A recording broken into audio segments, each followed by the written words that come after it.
السلام علیکم ورحمت الله وبرکاته. رحیم الله متقی د لغمان ولایت څخه سلامونه رالیږلي او د سلام نه وروسته لیکلي چې زه یوه پوښتنه لرم.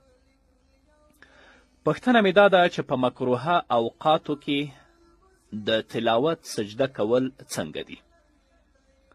یعنې د لمر ختو په وخت کې، د لمر پریوتو په وخت کې، همدارنګه د لمر اوړېدو په وخت کې، په دې درې اوقاتو کې د تلاوت سجده کیږي که نه کیږي؟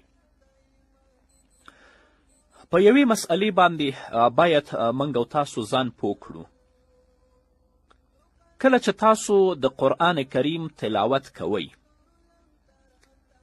او تاسې په قرآن کریم کې هغه آیت ولولئ چې په هغه کې سجده ده، نو په هغه ساعت کې په تاسو باندې د تلاوت سجده نه واجبیږي. یعنی هدف مې دا دی چې د سجدې ادا کول په هغه وخت کې په تاسو باندې واجب نه دي، وروسته هم کولی شئ. که تاسو وروسته هم ادا کړه غاړه مو پې خلاصیږي. نو په سجدې تلاوت کې هم د مکروه او غیر مکروه وختونو رعایت ضروری دی. چې کله سجده په مشروع وخت کې واجب شوي وي، نو په مکروهه وختونو کې ادا کول جایز نه دي. تا د سهار لمانځه نه وروسته قرآن کریم تلاوت که، هغه آیت دې ولوسته چې په هغه کې سجده ده، نو اوس که د لمر ختو په وخت کې دا سجده ته ادا کوي، دا صحیح نه ده. همدارنګه تا د ورځې په 11 بجو کې قرآن کریم تلاوت که او هغه آیت دی ولوستو چې په هغه کې سجده ده، نو اوس د زوال په وخت کې د لمر اوړېدو په وخت کې که سجدې تلاوت کوي، صحیح نه ده. همدارنګه که تا د مازدیګر مانځه نه وروسته د قرآن کریم تلاوت کوو، سجده در باندې واجب شوه، که د لمر پریوتو په وخت کې سجده ادا کوي، دا سجده دی صحیح نه ده. هو البته که چیرته په مکروهه وختونو کې د سجدې آیت تلاوت شي، نو د سجدې ادا کول په همدې وختونو کې بیا جایز دي. د لمر ختو په وخت کې د قرآن تلاوت کوه، هغه آیت دی ولوسته چې په هغه کې د تلاوت سجده ده، نو کې په همدې وخت کې سجده وکړي، مشکل نشته.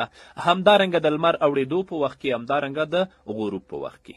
خو چې په مشروع وختونو کې د قرآن لوستی سجده در باندې واجب وي، که هغه بیا په مکروهه وختونو کې ادا کوي، ادا کولی بیا صحیح نه دي.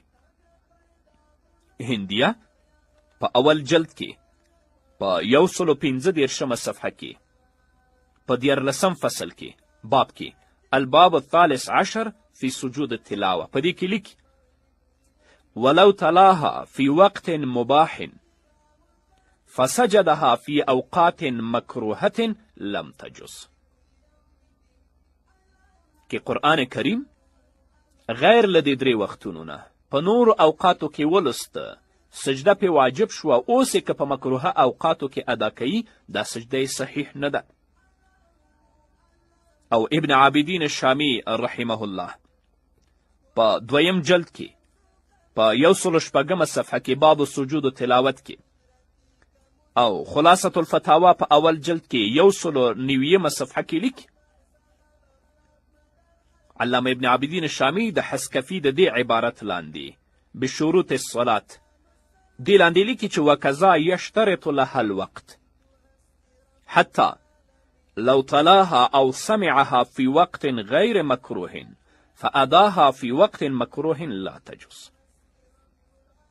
که په غیر مکروه اوقاتو کې تا هغه آیت ولستو چې په هغه کې سجده د تلاوت ده، یا دی په غیر د اوقات مکروهه نه تا سجدې تلاوت واورېدله، نو اوس که په مکروهه اوقاتو کې ادا کوي، صحیح نه ده.